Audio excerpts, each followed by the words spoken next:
everybody, and welcome back to the Consummate Athlete Podcast. I'm Molly Herford. And I'm Peter Glassford. So we are doing this episode live from Sittard in the Netherlands, which I guess sounds a lot more exotic than it actually is, but we think it's pretty cool. We're at the USA Cycling's primary housing location, which is about 3 kilometers out of town by way of nice, awesome hiking trails and dirt roads. So every day is sort of an adventure, going in for more groceries and just to stroll around the town, which has a sick little Christmas market going on right now, which of course I find super adorable.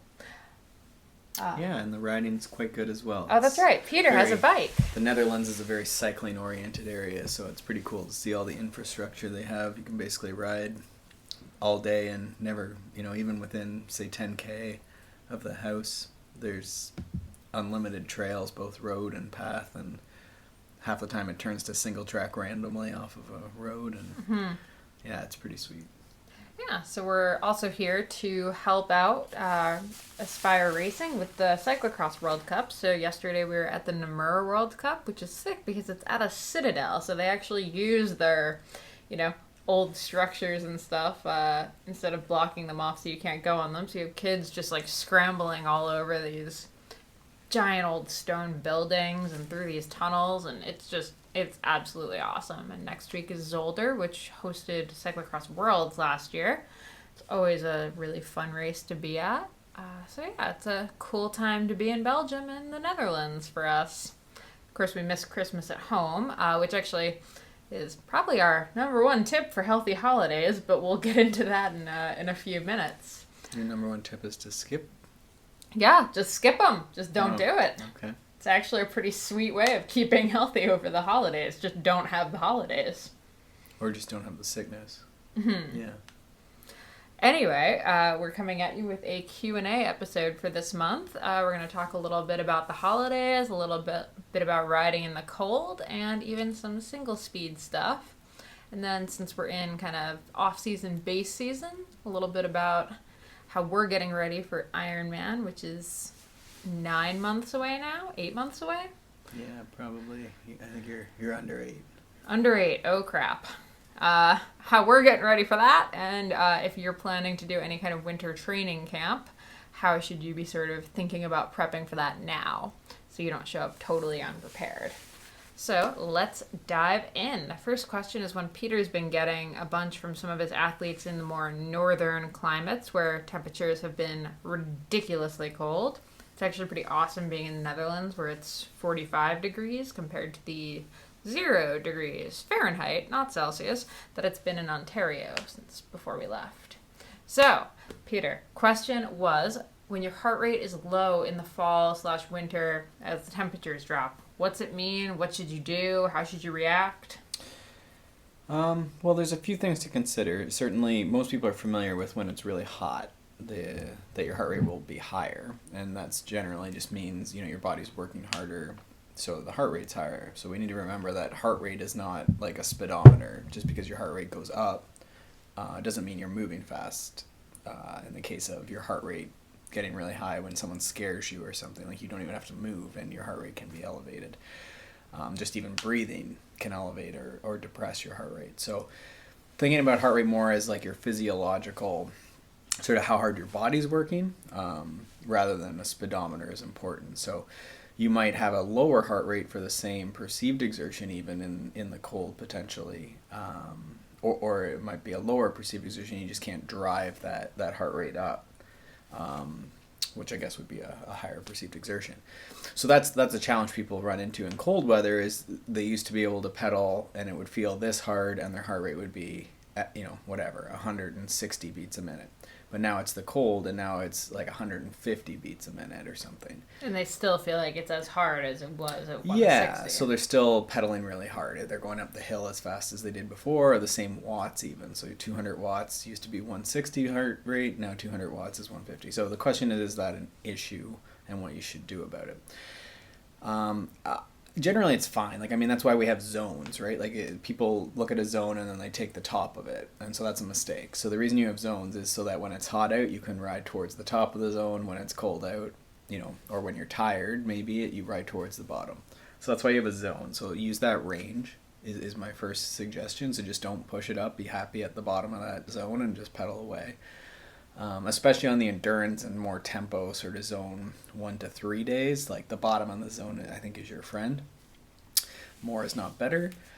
The other thing I suggested is just when it's cold, a lot of times it takes a bit more to get your body warmed up and get the engine sort of, running well and sort of activated. So the other thing to do is a bit more activation and warm up. So things like sprints and high RPM drills, and even doing that throughout the ride to help keep yourself actually warm, but also warmed up, so to speak, as far as like blood flow and that sort of stuff. So a lot of times what I'll do is I'll really exaggerate and like stand and like even sprint up hills just to really, really sort of get my whole body moving and shake some of that blood down to those feet and into the hands. And when you're sort of standing, just try and be a little exaggerated in your movements, again, to try and just be, to get that blood moving. So that's going to help you be warm, which is also going to help the heart rate come up. Yeah, if I can interject about warm-ups, I've definitely realized, since obviously getting to know you and working with you a little bit more as we actually ride together, most people, I think, when they get into sport, and certainly even myself, like,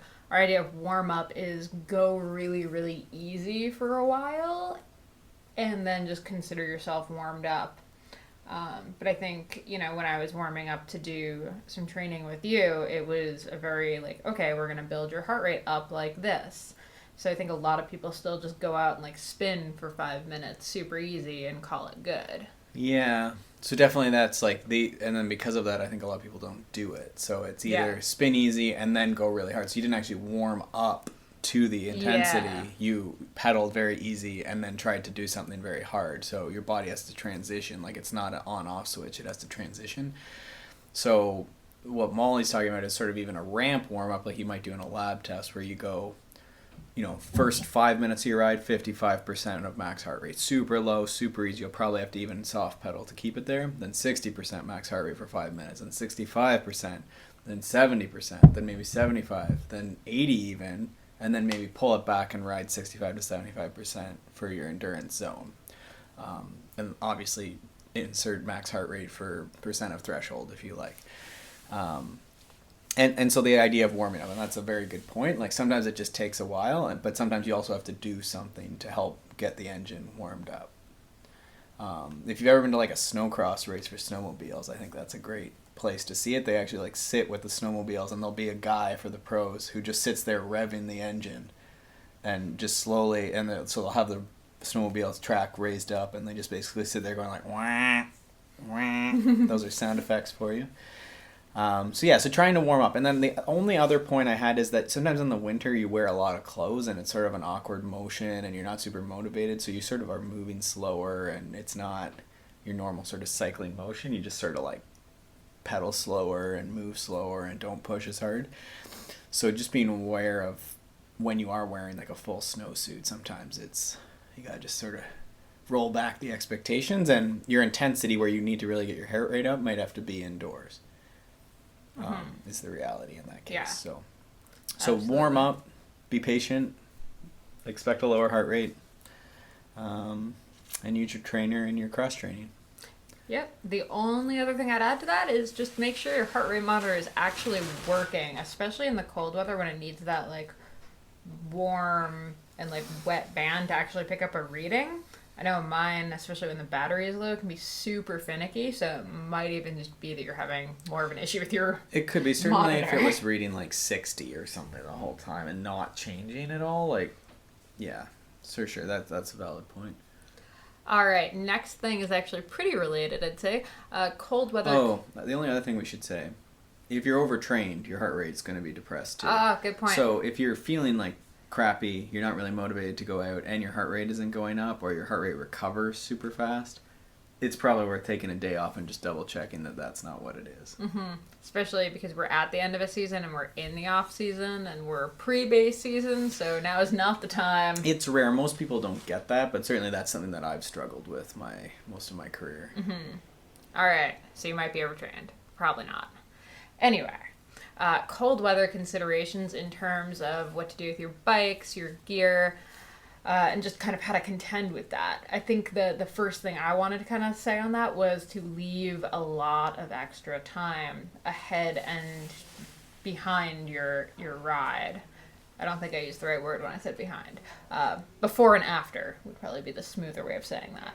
Yeah. It takes a really long time to get dressed in a lot of layers and to get your bike ready to go out in the cold. So just making sure you build that into your schedule so you're not rushing through your workout is a huge thing. I think that's good. I mean, we did, as a Mike Garrigan tactic, but with the kids that, like, even in the summer, they would do like competitions to see how fast they could get dressed, and it was like full booties, tights, everything. I like that. And like some of them were like like I think it was like 37 seconds, like full, like everything, helmet, like face cover, everything. Cool. So I mean, there's certainly like having systems and having stuff laid out, like bins and yeah, just don't dawdle with it too. But certainly your point of it just is going to take some time and commitment. Yeah, the other thing is after the ride, I mean, you were just talking to a couple clients about the cleaning your bike immediately post-ride versus letting it freeze in your garage. This is good both for your next ride, so you don't have a completely iced over chain, and also good for your bike, who does not like an iced over chain. You want to talk through your quick clean method? I realize we're focusing on bikes right now, but we can get to other stuff too. Yeah, I guess that's true. We are sort of focused on bikes. The quick clean method, and I mean, I think this applies to anything. I mean, you could apply it to skis, you could apply it to snowshoes, that sort of stuff. Like, you want to keep stuff clean and dry and working so that you can use it the next time. Mm-hmm. But in the case of a bike, you're usually dealing with some slush and grime, and you gotta get the chain clean, but then you're also dealing with cold weather. So if you're lucky enough to have a hose that will work when it's cold, then you do your normal wash setup. But some people don't, so I suggest having a bucket ready that you can fill up with really hot water, and then soap the bike down, and then go and fill it up again, or have a bunch of water bottles filled up with really hot water that you can like then douse, basically like ice bucket challenge, but with hot water over your bike, and then try and get it in someplace drier that you can try and dry it off enough that you can then get it inside and let it sort of defrost. But yeah, your bike's going to stay running a lot better if you just take the 5 minutes at the end of the ride versus... even a couple water bottles. Like, something is better than letting it sit. Absolutely. For getting dressed in general, I think the biggest thing I've learned from now my past couple winters in Canada is that layers are worth a lot more than one heavy layer. So I'm a major fan of, owning a lot of thinner layers so you can add and subtract as needed. For running, I probably err on the side of underdressing, whereas Peter is more of an overdresser. But that seems to work for both of us. So I guess kind of knowing your outdoor IQ, I suppose, like what your tolerances are, is pretty key, because I'll run bare legs till it hits below freezing. Peter will swap for tights at like 50. Yeah. So just knowing what works best for you is key. I'm also a huge fan of mittens. I've discovered that in the past couple of years. Yeah, I would always have a set of mittens and then another set of gloves. I've realized, like, I could be honestly wearing shorts in a snowstorm and go for a run, and if I had mittens on, I would probably be okay. Yeah, I think that and a face cover are important. Wool socks. Yeah, wool socks have also been huge for me this year, although I find they're a little slippery with sneakers. So just making sure you kind of fit your sock to your shoe. I've gotten pretty bad blisters. Yeah, you want thin wool socks. They make running ones. Should be thin enough. Yeah, definitely running specific this is one of the few times where I'm like a fan of running specific stuff. Normally I'll just throw on whatever bike gear I have, other than run shorts and then bike top. But yeah, that's sort of my thought on cold weather. The other thing is just making sure that you're hydrating, and I actually just did a piece for this over at Map My Run on actually winter layering. There's a piece, and running in snow I have another thing. But I also just talked about the importance of making sure that you're drinking enough, because it's really easy to come in from a cold run and not be thirsty, but maybe like have a cup of tea or something, just to sort of make sure you're drinking enough. Any other thoughts on cold weather? I I don't know. I think it's really dependent on the sport, but I think generally bringing, like, having some backups. Like, I think a lot of times people think, like, whatever they're wearing is what they need to wear, but I would generally have probably 3 sets of gloves, like a super small set, a medium set, like a mountain bike winter glove, and then mittens, and that would be even for a run or snowshoe or something. I would have that because your hands are a great way to sort of change your temperature. So super warm, like snowmobile gloves, are going to keep you really warm, your whole body. But then if you get overheated, you can just go bare hand for a while, and it seems crazy to go bare hand. A lot of people are adverse or don't want to do that because they don't want their hands to get cold. They've had bad experience, but your hands, if you just keep heating them up and then cooling them down, it really affects your whole body. So a lot of times I'll be really bundled up and just have bare hands, like a lot of a ride. I think both you and I did that when we went for that snow run the other day. Yeah. Pulling off our mittens halfway through. All right, on the topic of training in the winter, though, Christmas is coming up. Training on Christmas, or should we take an off day? What do you think? I've pretty much in the last few years, I have a few clients that'll ride if they, don't have a lot of family stuff going, and there's people who do Christmas on different days and stuff. So it's another day of the year, but most of my clients we do a 30 burpee challenge, the Christmas burpees. Feel free to participate. You can find info around Christmas on my Twitter or on the Smart Athlete Facebook page.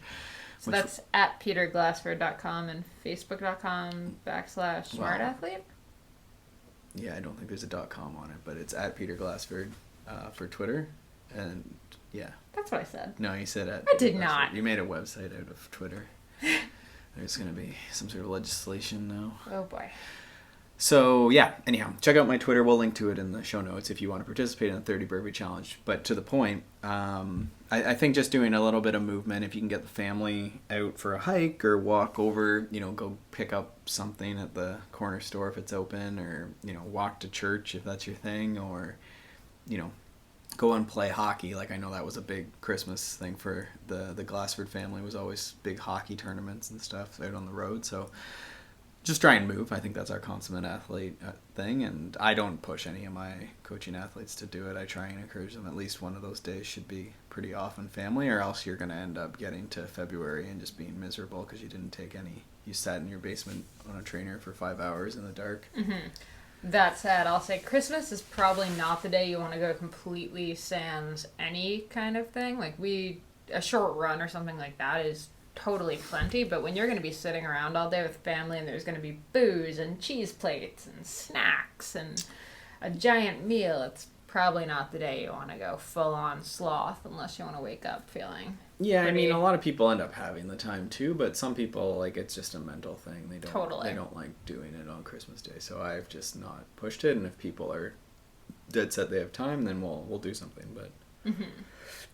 All right, best gear-related present that you've ever gotten, I'm going to say this year because I'm asking a leading question. I don't know, this year you got me a headlamp, so and it was a great present. That's the answer.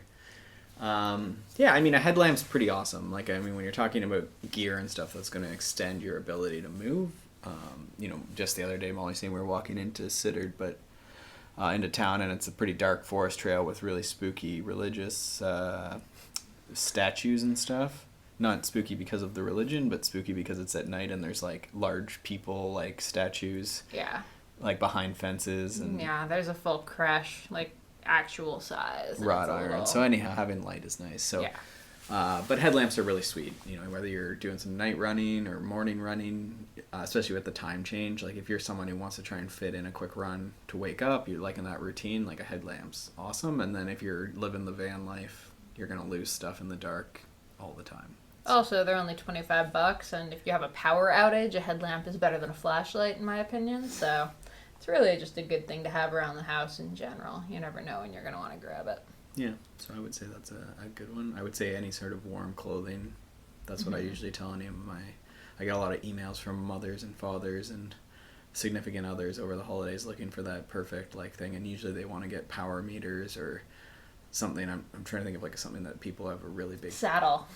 Yeah, like a saddle would be sort of a tough gift, right? Or even shorts are pretty specific, and clothes are always hard, but I'm always get a jacket. It's pretty easy to know someone's approximate small, medium, large, and if you get someone a good raincoat, like, or a good raincoat you can get for even $100, and you know, that can be game changing, or, you know, a second set of whatever, you know, leg warmers or something, because again, it's the redundancy, especially when you're in an area that has a lot of bad weather. If you have 2 sets of leg warmers, like, it's makes your life so much easier with laundry and stuff.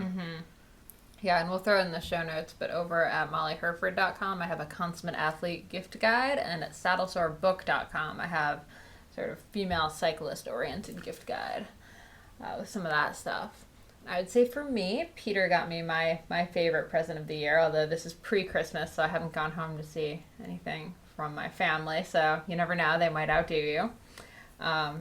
But Peter got me some new sweet Lululemon leggings, the Align 2. It's like a slightly cropped, like ankle-length set of leggings, and they are my absolute favorite thing in the universe because they can pretty much act as normal athleisure style leggings that I can wear around. If you actually check my Instagram, the burgundy color is actually matches my 7 mesh windbreaker perfectly and looks hilarious in that one. But generally they're awesome leggings, and I can run in them and do yoga in them and pretty much anything.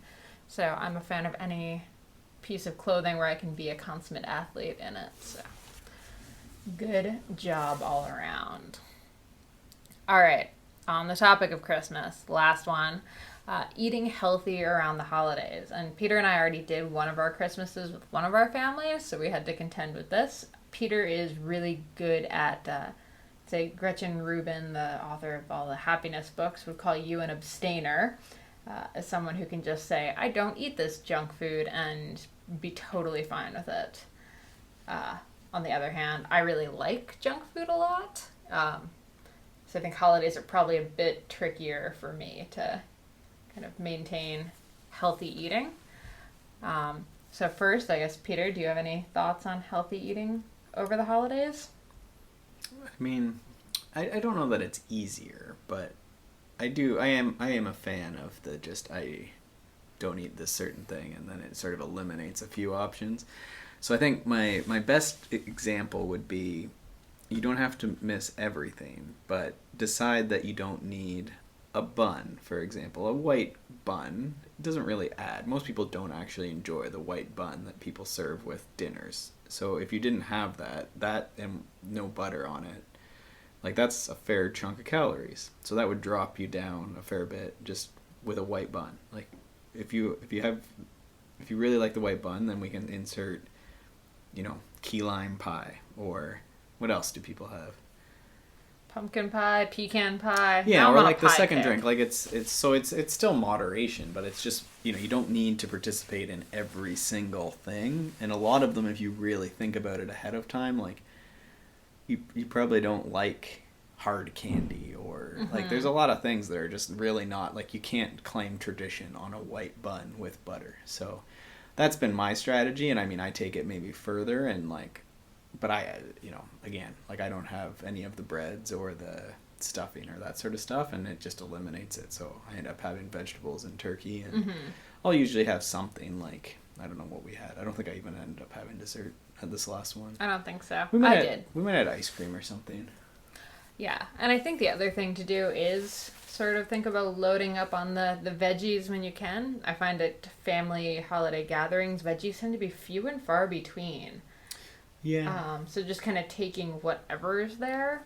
I think we often take the strategy, too, of bringing something that's going to be healthy. Yes. So, like, we're big on bringing our guacamole. So, I mean... Which is, like, 90%, like, pico de gallo. So it's like tomatoes with, cilantro, salt. A little bit of avocado.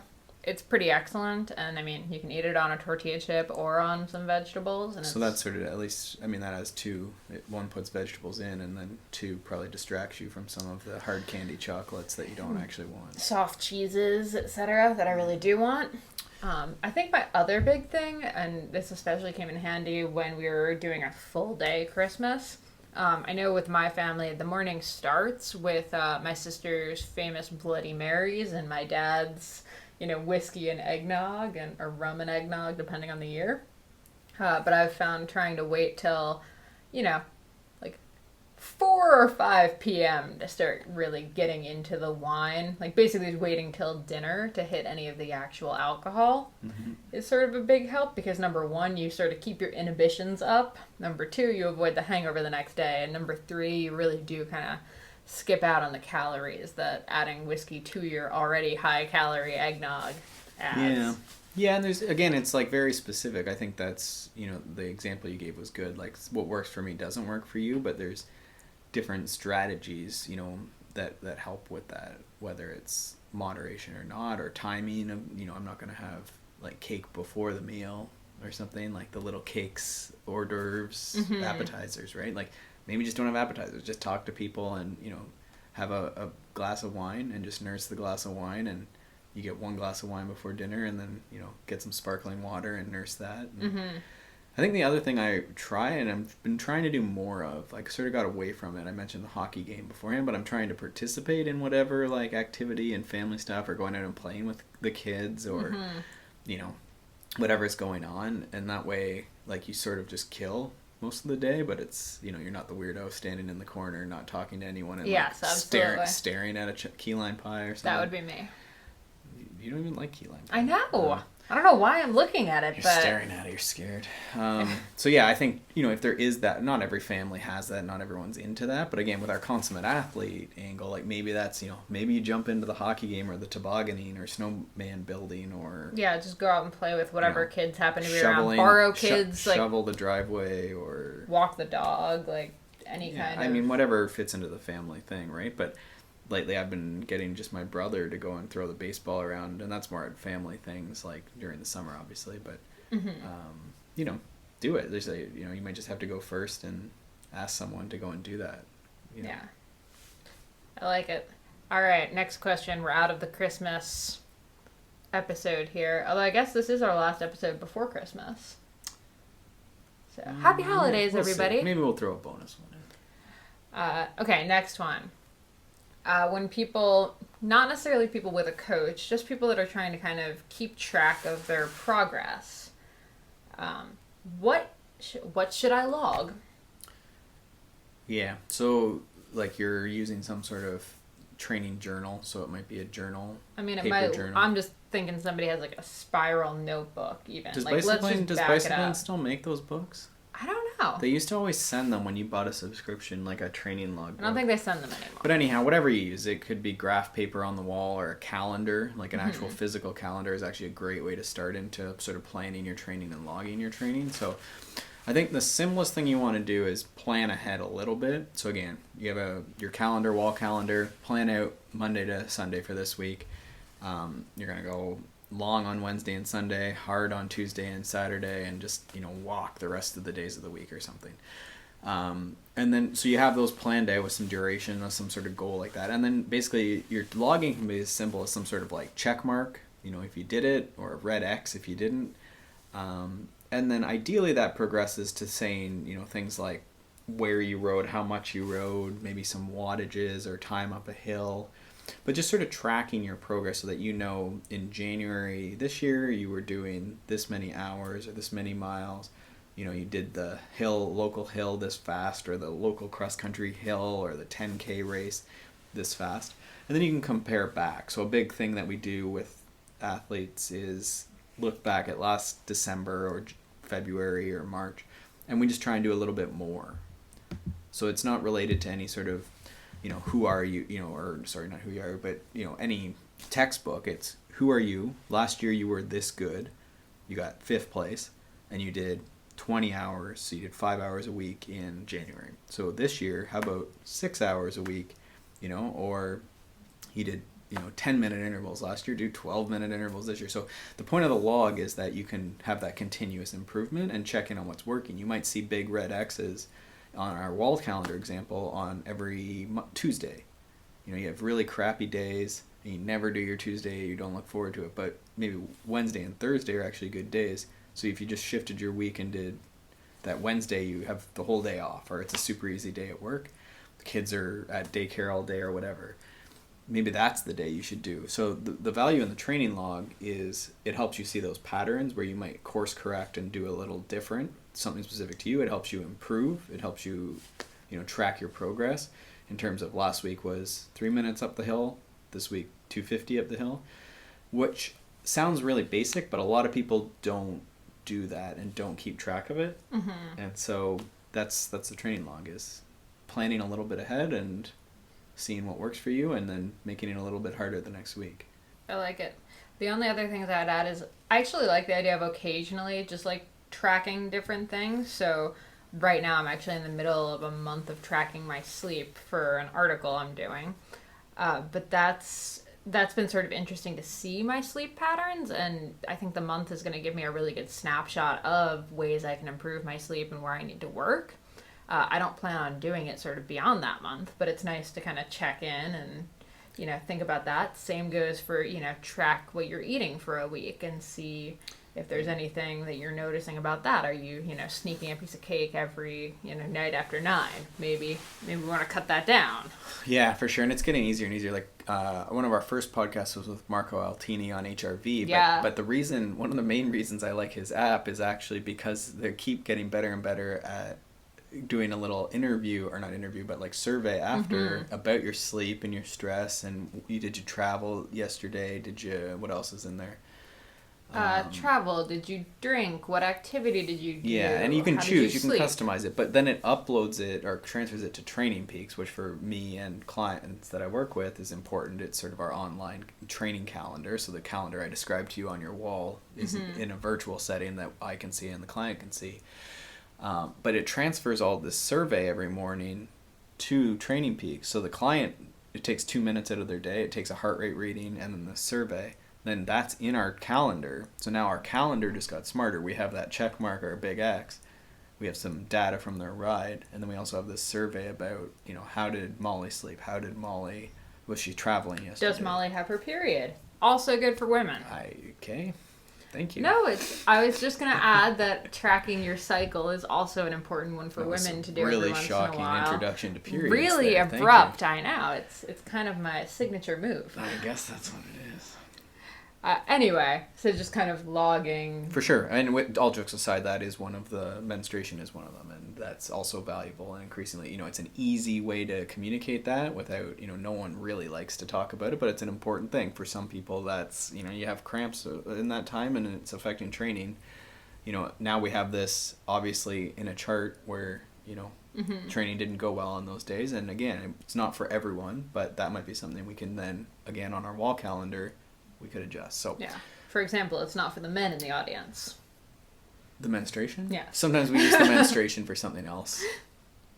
Anyway. That sounded like I was leading to something, but indeed we just use it as like a surrogate metric for something else. They get a freebie, so they can use that for whatever. The type of alcohol they were drinking or something. If it's rum, you're menstruating. If it's rye, you're not. I feel like we've gone down a really dangerous rabbit hole here. Yes, I mean rye or no rye, I would go with. Okay, let's dig ourselves out of this one. Yeah. Next question. Talking about gearing and standing and cadence, and I know this came from a couple of your client interactions recently. So we actually got a question by email, so anyone can do that. Either if you know our emails or Facebook or Instagram, or we have a Facebook page. Is probably a good place to just comment if you have a question. That's right. We're on Facebook now. Facebook.com/Consummate Athlete. Yeah, just search that. You'll find it. And also you could just use on the website. Contact us page. Yeah. So that's how this one came in, is a question via the website. And so Joel asks about single speed training. Well, first of all, he says, great work. I love the different perspectives you bring into the show. So thank you. His question was, do you have any advice for training for single-speed mountain bike racing?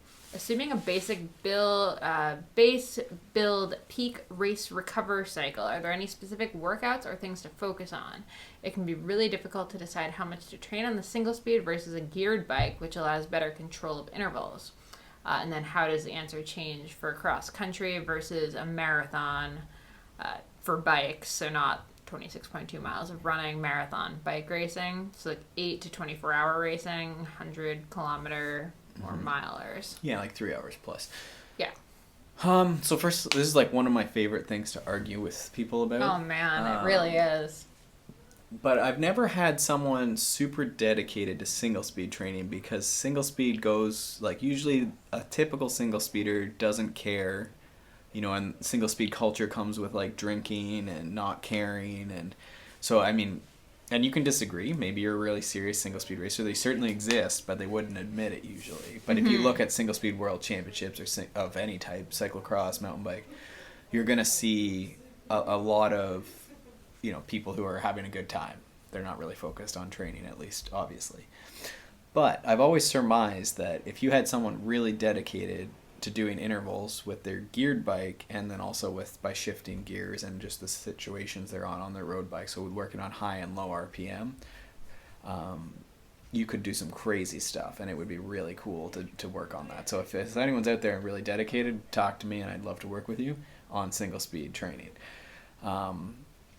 So I think, number one, we always want specificity. So you want to be ready for single speed, you need to ride your single speed. Certainly you could periodize that, so you could do a fairly normal periodization, I think. But I think because we want to get as specific as we can, so assuming you're coming towards, say, a cross-country sub 2-hour race, that's a very specific type of fitness. So working back, you can do something less specific now. So that might be just doing road miles. So what we might consider a traditional endurance base on the road isn't very specific. You could also work on elements that you might not work on in the summer, which you might call reverse periodization. So you could do, sprinting would be pretty similar, but you might do, a big road volume threshold block. So maybe you'd even do threshold intervals now that we're very steady, and then progress that towards a more erratic sort of like really punchy short efforts and really high RPM stuff later on.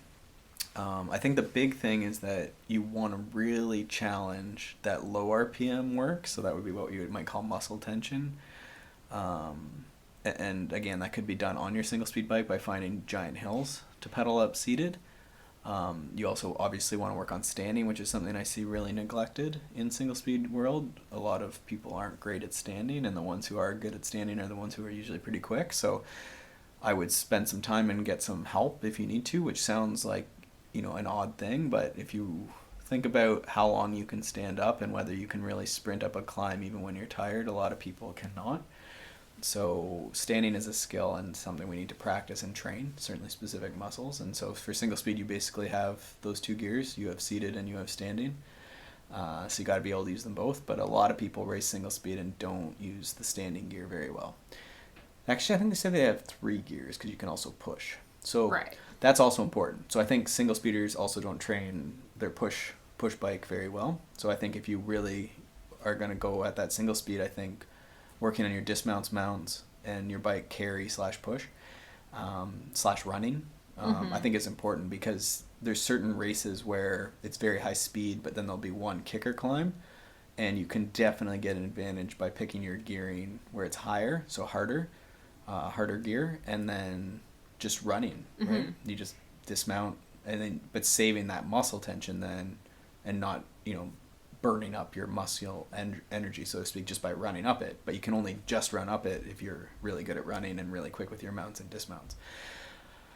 And then the only thing is cadence. So I think, again, you'll never see a single speeder coming down the side of a mountain doing 150 RPM like they're a track rider. But to me, you need to train that like track-styled endurance at like 150 RPM and like, good endurance, strong wattage, even hard threshold, because you're going to have inevitably that place where you're going to spin out your gear. But like consider that like track guys and ladies can spin at 150 RPM and like crazy watts. So you're really in the game of maximizing your effective cadence range, and that's what you got to do. You got to work on those peaks and keep testing sort of where you can push. And so an interesting thing I would give you to play around with on the trainer is pick whatever sort of sweet spot wattage or even endurance wattage. So call it, for most people that's going to be between 200 and 300 watts. Pick something in there that's fairly comfortable, but, a little bit hard. And basically, rather than ramping or changing your wattage, you're going to start at like, say 40 RPM, or not 40 RPM, but start at like 70 RPM. Let's be reasonable. And then just keep going up and up and up and up till you get to, say, 120 or 130 RPM, maybe ride for 3 minutes each stage, and just see if you can hold that wattage steady and what heart rate does. And then what you can do is you can actually play around with, does that heart rate, can you keep it steadier? Can you keep the wattage from dropping with the different cadence? And to me, a good objective would be to be able to be efficient and that your heart rate doesn't change a ton. It'll change because your cadence is changing a lot, but a lot of people will just skyrocket the minute the RPM goes over a certain range. Yeah, and so we just want to sort of extend that effective cadence range. So I think that's it. Yeah, I think that the big nuggets are standing and then working on spinning like a mad person. And I think I would actually add, I mean, I'm sure Joel already knows this since it seems like he does a fair bit of this, but mountain bike skills. I mean, it does change a bit on single speed. So, I mean, just getting your single speed bike actually on said trails, not just... Oh, yeah. Yeah, I mean, that would be obvious though, no? I don't think single speeders ride on gravel trails. No, but for somebody listening to this, like I just said, it's, you know, yeah, maybe Joel knows this, but in sure. general... I mean, and I think if you look at like someone like Adam Craig, who's known for his single speeding ability, I mean, he's a tremendous bike rider. Or challenging your technical skills, how's that? Sure, and I mean, that goes with any discipline, I think. Maybe that's why I didn't say it, but sure, it's an off-road discipline, so I mean, if you want to win single speed, like, the better you are at riding your bike, really, it's free time. So you're in a bike race, and especially for a cross-country race, like, again, the top single speeders can stand up and they can ride their bikes really well. So, I mean, it doesn't have to be trainer intervals and low and high RPM for sure. Those things help, but yeah, very valid point. If you're a really good mountain biker, you will do really well in a single speed race. Yeah. All right. Speaking of good mountain bikers, so Peter and I also tend to coach junior camp out in California every February. So I guess this question I kind of wanted to ask almost for those athletes that are going to be there. So it's a bunch of younger racers coming from Canada, so winter time in Canada. I would look at this though for anyone. But right? no, for anyone, sure. But I'm just kind of I'm setting an example, I guess. Yeah. Or a lot of your older clients will even plan for like a 2-week trip somewhere warmer in the winter months, so they maybe don't have all of the time in the world / the ability to ride outside during the winter, but they're about to go somewhere where they're going to be putting in 20-hour weeks. So how do we practice? And I think this applies again, I see this in the gym with clients I work with too, but I mean, this could be a ski getaway, like downhill ski even, but it could be, sure. We're coming into cross-country skiing time, so people are getting really amped to put in like a Christmas, like, quote-unquote ski block. This could be a running trip. You're going away running with the family, Christmas vacation, or to actually train for running or swimming. Or it could be, like Molly's talking about, some sort of March spring training. You're going away for March break with the cycling club or a team or whatever. And definitely the biggest mistake, and it's a shame when we see it, certainly with the young athletes, the risk is pretty high, but you see it with the older ones almost just as much, is going away and making it into a survival camp and not a training camp. And so what I mean by that is survival camp is dropping yourself into a huge amount of training volume, or rather a giant change in your training load. Mm-hmm. And so in the literature they talk about your acute training load versus your chronic training load. So that's where you see there shouldn't be a change greater than, you see different numbers, but there shouldn't be a big change in the amount of training load you have from week to week. It should be gradual changes. So if you go, you're doing 5-hour weeks and you go away and do a 20-hour week, that's a lot of change. And your average there would be 5 hours, and now you've done 20, right? So is that 400% or is that a 75% increase? I can never remember. So that's like a lot. So in that case, you're very high risk for injury, burnout, illness, or all of the above. So what we'd like to see is that, when we're considering the amount of climbing you're doing, uphill running, skiing again, we can prepare for these loads without actually being there. We can do, again, I just talked about muscle tension, low RPM work. So we can simulate hills on an indoor trainer, or we can simulate downhill skiing in the gym a little bit, getting loading with some weight training. Weight training is a great way to sort of armor your body against some of those increased loads on the knees and hips and ankles. And then volume-wise, just trying to approximate that. So, I mean, with some of the younger athletes, we knew they were going to go into like a 20-hour week. So we just tried to push up towards 15, which was tough with school and winter, but they did it. I mean, it's 2 hours a day. They figured it out. And so that's really all you can do, is try and do a bit bigger and a bit harder training to approximate what you're going into beforehand. So it's not all in that week. Yeah, expect training camps to be hard, but like Peter said, it shouldn't be survival based. And I think the flip side to that is that you can probably be a little more conservative in your training camp and get more out of it. Mm-hmm. So a survival camp, you come home and have 3, 4, 5, maybe more weeks of recovery. You know, maybe you never recover and your season isn't as great as it could have been. So just be chill. Like, I mean, for a regular person to go away and do 3-hour days, you know, a couple off days, so, you know, you do an 18-hour week. That's a lot. Yeah, and it's on 18 hours to me seems like a really strong week. You know, and if I had my master's clients go away and do one 18-hour week or even 2, you know, with a couple 12 hours on either side or something, like, they'd all do amazing. But instead they go away and do 5-hour rides off of 1-hour trainer rides. Mm-hmm. And oh, I think the other major pitfall is the first day 8-hour. I think this is so typical, and I know I'm so guilty of this. Yes, yeah, you get into the sun and then you want to go explore. So definitely like ease in. So we talked about easing into your warm-up for the cold weather ride. So the same thing goes to your training camp. Like, save those epics for the last day, or maybe not even the last day, maybe the second last day, because the last day is when people always get hurt. It's like the last run in skiing or something. Mm-hmm. But yeah, definitely, I think that's a great point. Like, just get 2 hours in the bank, get a 90-minute in the bank, you know. So a lot of times that's, you know, even here, we got here into town in Europe and we had a bit of time jet lag.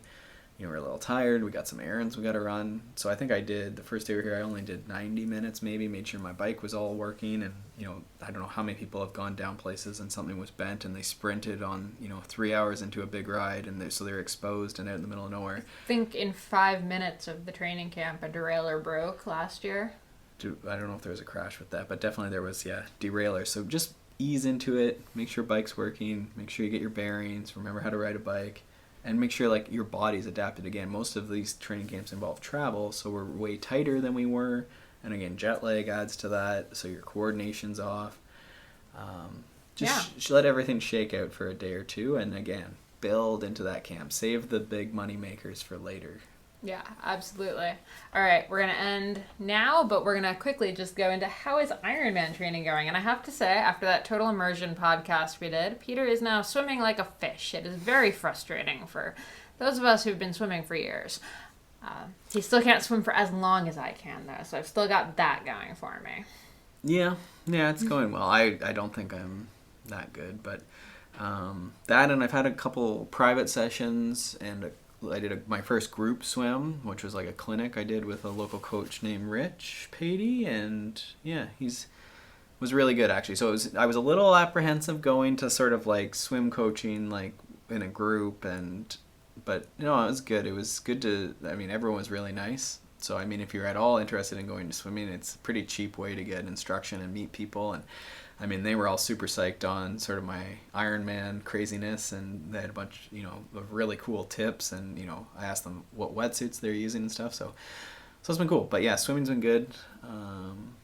Yeah. I'm still not super fond of it, to be honest, but it's fine. It's interesting to see, like, every time I go, I can swim a little bit further, and I got a really cool watch that tracks the meters for me. So it's interesting to just see every time I can go, I can do like 2,000 meters, 2,100 meters. And that's not always going to be the goal, but it's just cool to see a little bit of improvement and how that, like, even 2,000 meters, you know, is hard or isn't hard. And last time we did it pretty much right after I did a 3-hour ride. And I was like, whoa, swimming after riding is really hard. And so it's just interesting. It's, you know, compared to bike riding where, you know, I'm lucky if I get a 1% improvement. Mm-hmm. Yeah. And how about you? How are you feeling? I'm feeling all right. It's been, I was in Europe for 2 weeks more than you, so I've been traveling a fair bit, I'd say. Mm-hmm. So when we have been in Ontario, I've gotten in the pool a few more times, trying to make that, you know, a bit of a priority at least, because I know February, March are going to be pretty cycling heavy, so trying to get the swim a little bit more sorted than it was, and Mainly though, I've been running because that's what's sort of the easiest with the weather and with all the travel. My runs are getting longer. I've done a couple over 2 hours now, which, you know, were totally fine, which made me really happy. I was a little afraid that I was going to be wrecked. But actually, instead of just going for long, we've added a bit more intensity to some of my runs, just to try to kind of get some gains without necessarily adding a lot of time when I don't have a whole lot of time free. Well, and to work on technique and get speed work too, because you can run probably the same pace you run for 30 minutes for 2 hours. So It's true. just trying to get turnover and stuff, and the risk is a little lower with the short stuff. Although I did a sprint workout that was mostly walking the other day, and my calves are I'm so weak, such a weak cyclist. Weak. But yeah, so it's been fun. I'm definitely looking forward to when February gets here and I can get on the bike for bigger hours. Really, really, really excited for that. But maybe that's just because I'm super stoked on sunshine.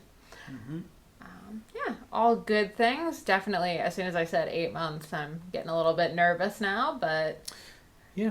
We're getting to the point where if anyone I need has to... suggestions for Ironman type guests, if they've done awesome Ironmans or are a coach or have some sort of technique, or I still need to get a wetsuit.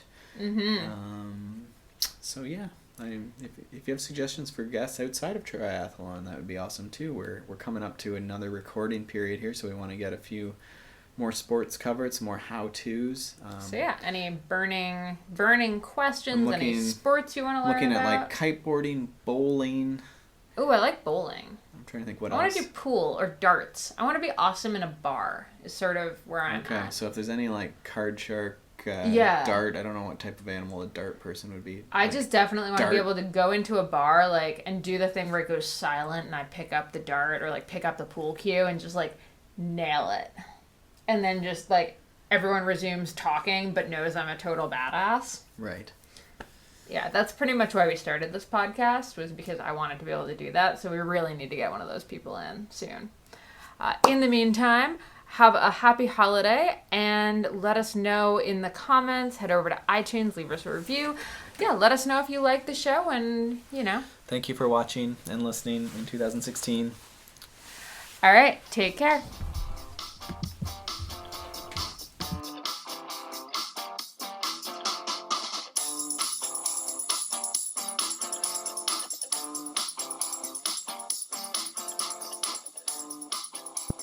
Thanks so much for tuning into the Consummate Athlete podcast. We would love it if you'd go over to iTunes and leave us a review. And if you have any ideas or people you'd love to see on the podcast, feel free to tweet at us at Peter Glassford and at Molly J. Herford, or find us over at consummateathlete.com.